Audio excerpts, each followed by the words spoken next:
ہمارے ہاں تسبیحات پڑھ لی جاتی ہیں اگر کبھی موقع ملے، لیکن وہ خاص انہماک، وہ خاص شوق، وہ خاص ذوق اللہ تبارک و تعالیٰ کی عبادت کا، ایک ہوتا ہے نماز پڑھنا، ایک ہوتا ہے اہتمام کے ساتھ نماز پڑھنا، یعنی ذرا وقت پہ اٹھنا، ذرا صحیح کر کے وضو کرنا، ذرا شوق سے مصلی بچھانا۔ ایک ہوتا ہے تسبیح پڑھ لینا، اور ایک ہوتا ہے ذرا تھوڑا سا شوق کے ساتھ اللہ کو یاد کرنا۔ آپ کبھی جو میں نے آیہ کریمہ پڑھی اس کی آپ شان نزول دیکھیں، نبی کریم صلی اللہ تعالیٰ علیہ وسلم کے کچھ صحابہ اللہ کی محبت کے شوق میں حضور کی بارگاہ میں حاضر ہوئے، اور انہوں نے آ کے عرض پتہ کیا کیا؟ عرض کرنے لگے، یا رسول اللہ صلی اللہ تعالیٰ علیہ وسلم سالوں بیت گئے ہیں سجدے کرتے ہوئے، حضور سالوں بیت گئے ہیں تسبیح پڑھتے ہوئے، سالوں بیت گئے کہتے ہوئے کہ سبحان اللہ وہ پاک ہے، ہمیں سالوں بیت گئے یہ کہتے ہوئے کہ اللہ اکبر وہی سب سے بڑا ہے، سالوں بیت گئے کہتے ہوئے کہ الحمدللہ ساری تعریفیں اللہ کے لیے، سالوں بیت گئے اس کی تسبیح کرتے، تحلیل کرتے، تکبیر کہتے۔ حضور اب نہ ہمارا اپنے رب سے ملنے کو جی چاہتا ہے، کبھی اے حقیقت منتظر نظر آ نہ لباس مجاز میں، لاکھوں سجدے تڑپ رہے ہیں میری جبین نیاز میں۔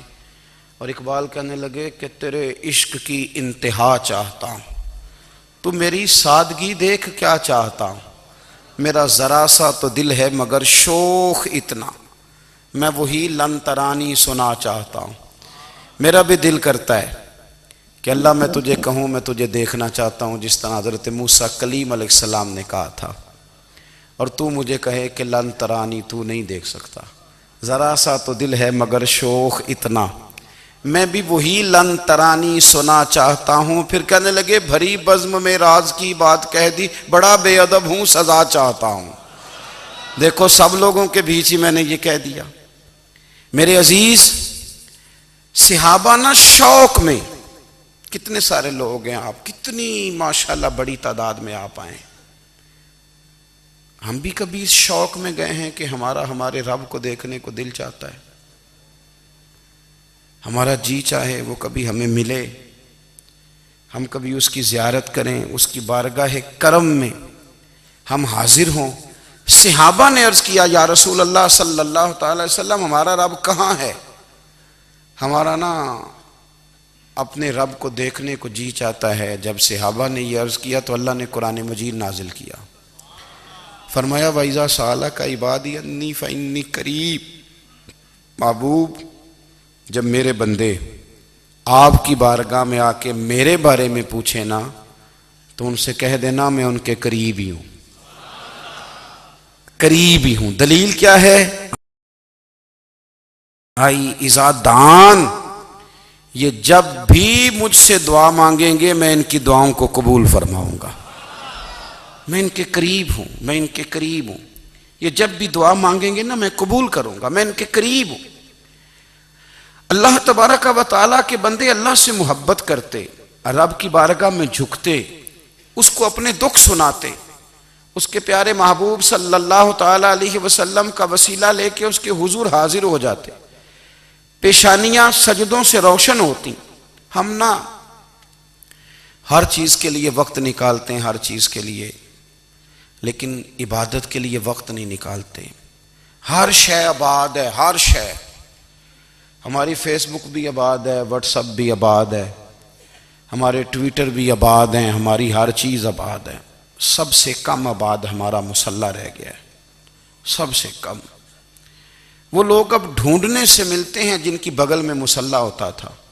میرے بھائی آپ کتنا کو دنیا کے پیچھے بھاگو گے تھکا دے گی، کتنا دولت کے پیچھے بھاگو گے تھکا دے گی۔ آپ جب اپنی زندگی میں جمع تفریق کرو گے تو مرتے وقت احساس ہوگا کہ سارا کچھ تو لوگوں کے لیے کیا، اپنے لیے تو کر ہی کچھ نہیں سکے۔ اور ہم عبادت کے معاملے میں بہانے بازی بھی کرتے ہیں، ہم کہتے ہیں اوہو رزق کمانا بھی تو عبادت ہی ہے نا، تو میں حلال روزی کے لیے جا رہا ہوں، یہ بھی تو عبادت ہے نا۔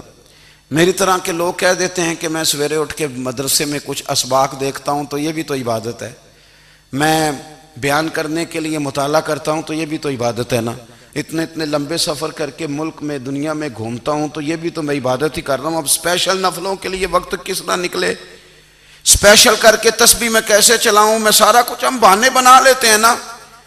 میرا سوال یہ ہے کہ یہ ساری باتیں صحابہ کو، نبی کریم کو، دیگر لوگوں کو بھی تو پتہ تھی نا، لیکن آپ غور تو کریں 23 سال حضور کو وقت ملا، مختصر وقت ظاہراً تبلیغ کرنے کے لیے، پوری دنیا میں دین بھی پھیلانا ہے، گھر میں 11 ازواج ہیں، 4 بیٹیاں ہیں، ان کی اولادیں، سارے کام کاج بھی دیکھنے ہیں، لیکن سیدہ طیبہ طاہرہ حضرت عائشہ صدیقہ رضی اللہ تعالیٰ عنہ فرماتی ہیں سارا دن تبلیغ کرتے، ہر غلام کے دکھ سنتے، گھر میں آتے تو اپنے گھر والوں کا خیال کرتے، کام میں ہمارا ہاتھ بٹاتے، قربان جاؤں، کہتی ہیں زمانہ سارا سو جاتا لیکن آمنہ کے لال مصلی بچھا لیتے۔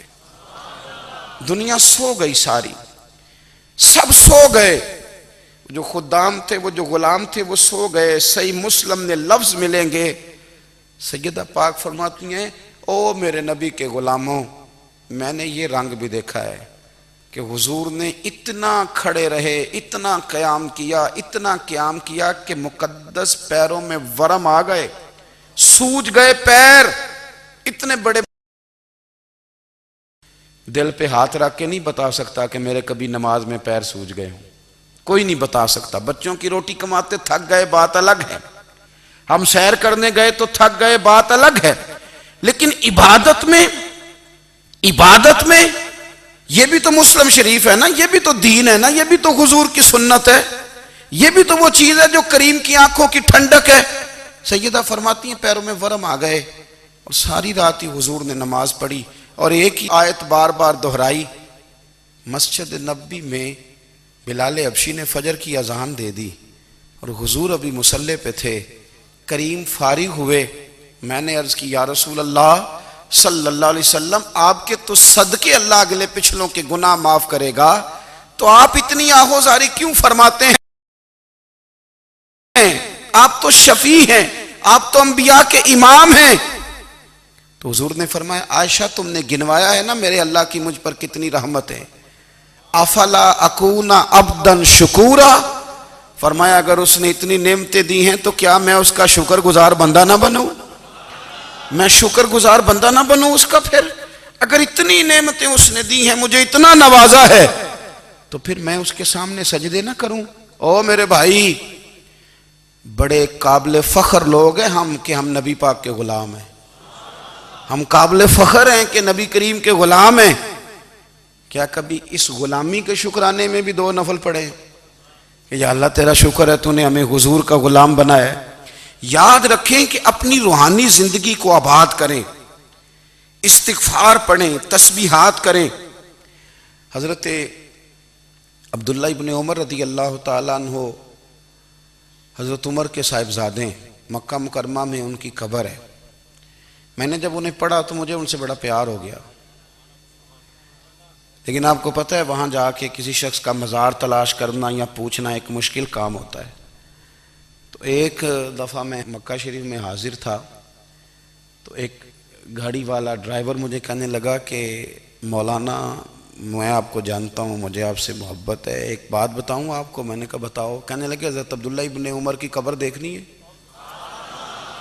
میں نے کہا یہ تو نہیں کہہ رہا، یہ کسی نے بندوبست کرایا ہے، یہ اللہ نے تیرے دل میں بات ڈالی ہے، یہ ہو گیا تو لے چل مجھے۔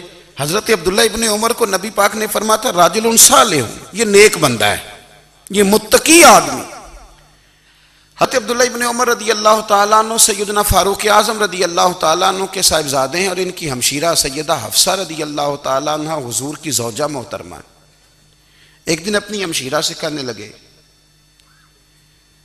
کہ نبی کریم صلی اللہ تعالیٰ علیہ وسلم گھر میں آئے نا، اور اگر حضور غم امت میں پریشان نہ ہوں، طبیعت کو حشاش بشاش دیکھو، تو ذرا پوچھنا تو صحیح حضور کا میرے بارے میں کیا خیال ہے، پوچھنا تو صحیح کہ کریم کی بارگاہ میں میرا کیا مقام ہے، میرے بارے میں حضور کیا فرماتے ہیں۔ اب بہن کو کام بتائے اور بتائے بھی بھائی، اور پھر بہن وہ کام نہ کرے، یہ تاریخ میں ہوتا نہیں۔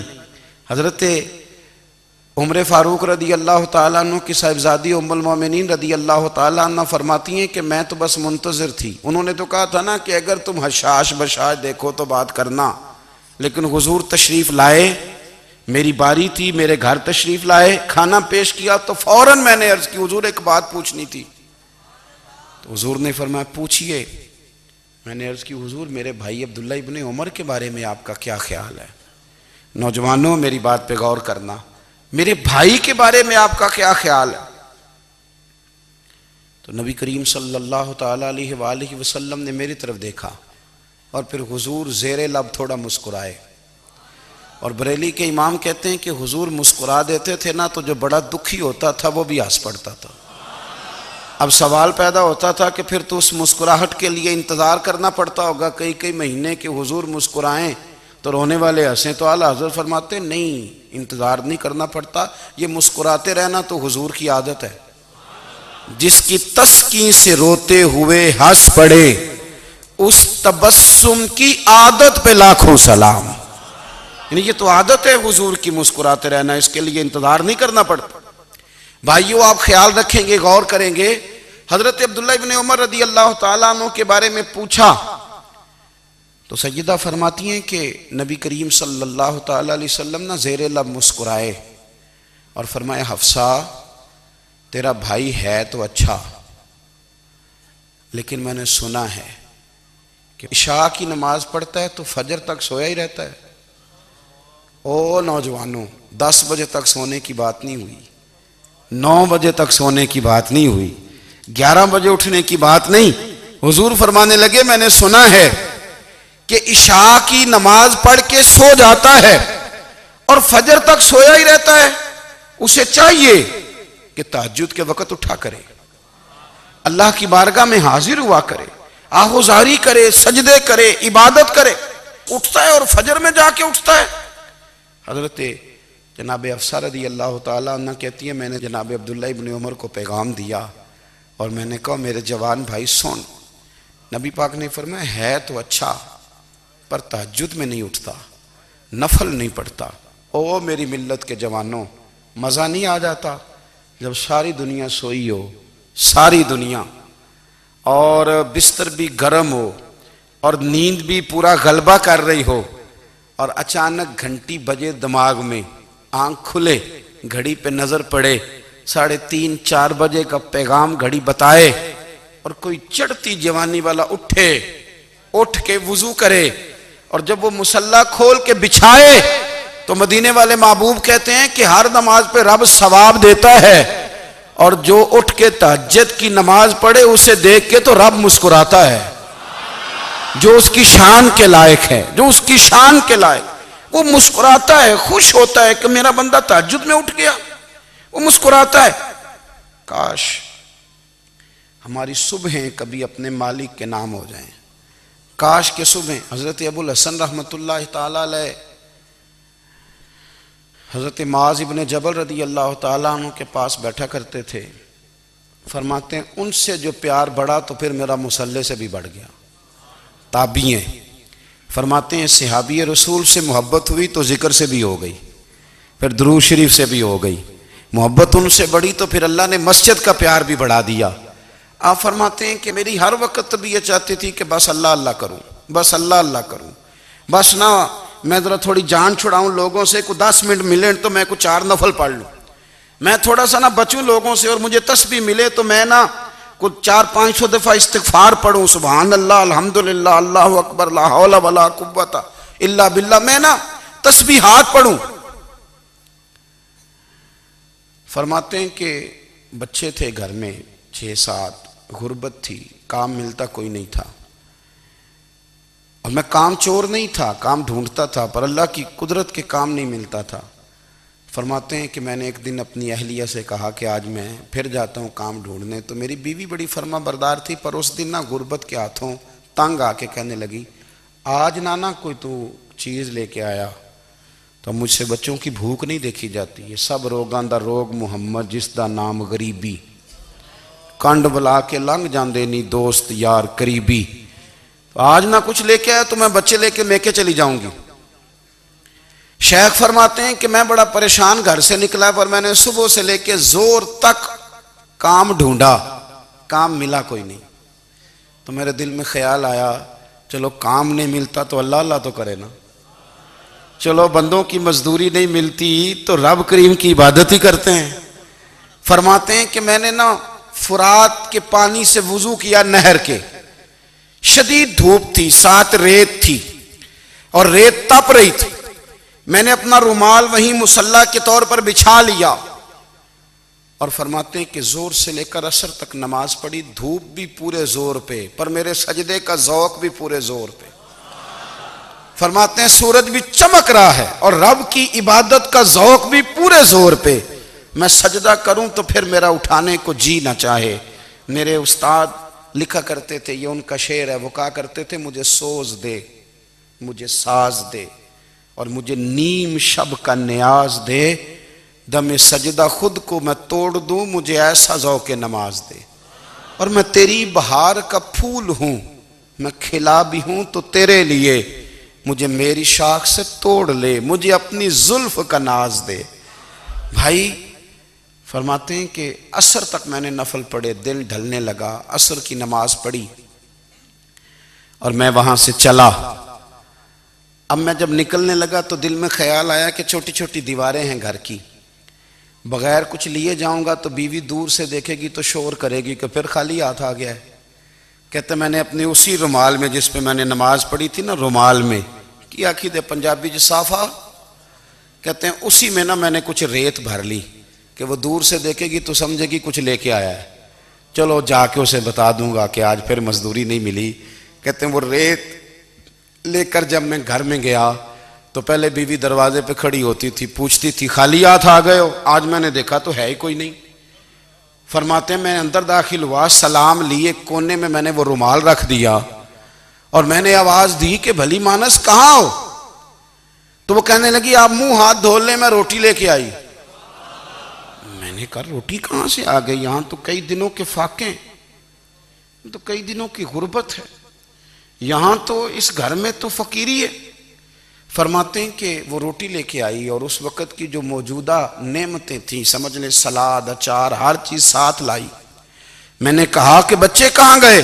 کہنے لگی وہ کھانا کھا کے کھیلنے گئے, آپ کھانا کھا لیں آ جاتے. کھانا اس نے چن دیا. میں نے حیرت انگیز لہجے میں ساری نعمتیں اپنے دسترخوان پہ دیکھ کر کے بیوی سے پوچھا یہ کہاں سے آیا کھانا؟ بچوں کو تو نے کہاں سے کھانا کھلایا, یہ سارا کچھ کیسا ہے؟ تو کہنے لگی پتہ نہیں آج آپ کس کریم کی مزدوری کرنے چلے گئے تھے, پتہ نہیں کس کریم کی, میرے گھر میں تو اتنی نعمتیں آئی ہیں کہ مجھ سے سنبھالی نہیں جا رہی, اتنا اناج ہے, اتنا گندم ہے, کس کریم کے دروازے آج چلے گئے تھے؟ یہ کہتے کہتے وہ اٹھی اور اٹھ کر کے کہنے لگی پہلے بڑا کچھ آیا تھا, اب کیا لے آئے ہو؟ اور جا کر کے نا اس نے وہ ریت والا رومال کھولا, کہنے لگے میں تو لے کے آیا تھا ریت, تو میرے رب نے اسے بھی سونے اور ہیرے بنا دیا تھا. جب آپ کی توجہ اللہ کی جانب, میرے نبی پاک صلی اللہ تعالی علیہ وسلم نے فرمایا ہر چیز اپنے رب سے مانگ, ہر چیز مانگ, ہر چیز مانگ. یا رسول اللہ کیا کچھ؟ میرے محبوب نے فرمایا تیرے گھر میں نمک بھی ختم ہو جائے تو وہ بھی اپنے رب سے مانگا کر, تو مانگنا وہ تجھے دے گا, تو اس کی بارگاہ میں کشکول طلب دراز تو کرنا. اور ترمذی شریف میں عجیب لفظ ہیں, رسول کائنات نے فرمایا, رب کریم فرماتا ہے جب میرا بندہ ہاتھ اٹھاتا ہے نا تو مجھے حیا آتی ہے کہ میں خالی کیسے لوٹا دوں اس کے. اتنے بڑے بادشاہ کی بارگاہ میں, او بھائی لوگوں سے عزتیں تلاش کرتے ہو تو وہ کیا تمہیں عزت دیں گے, وہ تو کل اچھا کہتے ہیں پرسوں برا کہنے لگ جاتے ہیں. لوگوں کے سامنے گڈ بک میں آنا چاہو گے تو وہ تو سویرے تمہارے بارے میں کچھ کہیں گے, شام کچھ اور کہیں گے. اپنی روحانی زندگی آباد کریں, اپنے مسلح کو وقت دیں اور دنیا سے چھپ کر, اس موبائل کو بند کر کے اور اپنے آپ سے بھی چھپ کے اور تنہا ہو کے چھپا کے سارا کچھ اپنے آنسو اپنے رب کی بارگاہ میں پیش کریں, اس کے حضور حاضری دیں. سنو نا ترمذی کی حدیث اور اسے یاد رکھنا, نبی پاک علیہ السلام نے فرمایا اپنے دکھ لوگوں کے سامنے نہ بیان کرنا، سیٹھوں نوابوں کو نہ بتاتے پھرنا، دنیا داروں کے سامنے جا کے نہ رونا کہ میں تکلیف میں ہوں۔ فرمایا اگر دنیا داروں کو دکھ بتاؤ گے رب تمہیں کبھی غنی نہیں کرے گا، اور لوگ ہیں کہ الٹا مذاق اڑائیں گے۔ آپ کی جس سے بڑی پکی یاری ہے نا، پکی، وہ تب تک پکی ہے جب تک آپ نے 50,000 مانگا نہیں، اور جس وقت آپ نے کہہ دیا کہ میں مجبور ہوں میری مدد کر، تو پھر ختم ہو گئی دوستی۔ لوگوں کی تعلقات آپ کے ساتھ تب تک ہیں جب تک آپ ان سے کوئی ضرورت وابستہ نہیں کرتے۔ کریم محبوب فرمانے لگے بندوں کے سامنے دکھ نہ بیان کرنا، اللہ تجھے کبھی غنی نہیں کرے گا۔ تو اپنے دکھ اپنے رب کو بتا، تو دعائیں مانگ، تو اس کی بارگاہ میں حاضر ہو، تو اس کے حضور عرض کر۔ فرمایا اپنے دکھ اپنے رب کو بتا، وہ جلدی کرے یا دیر سے کرے تجھے ساری دنیا سے بے نیاز کر دے گا، تجھے کسی کا محتاج نہیں رہنے دے گا۔ اپنے مسلح کو، اپنی دعاؤں، ایک بزرگ فرماتے ہیں میں نے دعا مانگنے کا طریقہ اپنی بیوی سے سیکھا۔ دعا مانگنے کا طریقہ اپنی، سیکھنے والے تو اپنے بچوں سے بھی سیکھ لیتے ہیں، سیکھنے والے تو ہر ایک سے سیکھتے ہیں۔ وہ کہتے ہیں میں نے دعا مانگنے کا سلیقہ اپنی بیوی سے سیکھا ہے۔ حضرت وہ کس طرح؟ فرمانے لگے میری بیوی نے نا مجھے کوئی کام بتایا، کچھ پیسوں کی ضرورت کے لیے کہا، تو میں نے اسے کہا کہ بھئی ابھی میرے پاس نہیں ہے، کچھ دنوں میں آتے ہیں تو میں دے دوں گا۔ عورتوں کی عادت ہوتی ہے وہ بار بار یاد کراتی ہیں، 2-4 دنوں کے بعد پھر اس نے کہا حضرت وہ میں نے کہا تھا کچھ پیسے، میں نے اسے کہا کہ ابھی میرے پاس نہیں ہے، کچھ دنوں میں ملتے ہیں تو میں تمہیں دے دوں گا۔ اس نے کچھ دنوں کے بعد پھر کہا حضور وہ میں نے کچھ پیسے کہے تھے۔ فرماتے میں نے ڈانٹ دیا، میں نے کہا کہ کیا تو روز مجھے شرمندہ کرتی ہے، کہا نا میرے پاس نہیں ہے، ہوں گے تو دے دوں گا، تو روز یاد کراتی ہے۔ فرماتے ہیں اس نے پہلے تو میری ڈانٹ کو سہا، پھر میرے سخت جملوں نے اس کی آنکھوں میں آنسو پیدا کر دیے، پھر اس نے اپنے آنچل میں اپنے اس دکھ کو سمیٹا، اور پھر اس نے ایک جملہ کہا تو میں رو پڑا، اور مجھے اپنے رب سے مانگنے کا طریقہ آ گیا۔ مجھے کہنے لگی حضرت جی آپ نے ڈانٹ دیا میں نے سہ لیا، پر آپ ہی میرے شوہر ہیں، بتائیں نا آپ سے نہ کہوں تو میں کس سے جا کے کہوں۔ فرماتے ہیں میں رو پڑا، اور میں کھل کے رویا، اور میں تڑپ کے رویا، اور پھر میری سسکیاں بند گئیں۔ تو مجھے کہنے لگی آپ کو کیا ہوا؟ میں نے کہا مجھے بھی دعا مانگنی آ گئی ہے، جب میں اسے کہوں گا نا اللہ تو ہی میرا رب ہے، میں تجھ سے نہ کہوں تو میں کس سے جا کے کہوں؟ میں کیوں کسی بندے سے سوال کروں؟ میں کیوں کسی دنیا دار سے کہوں؟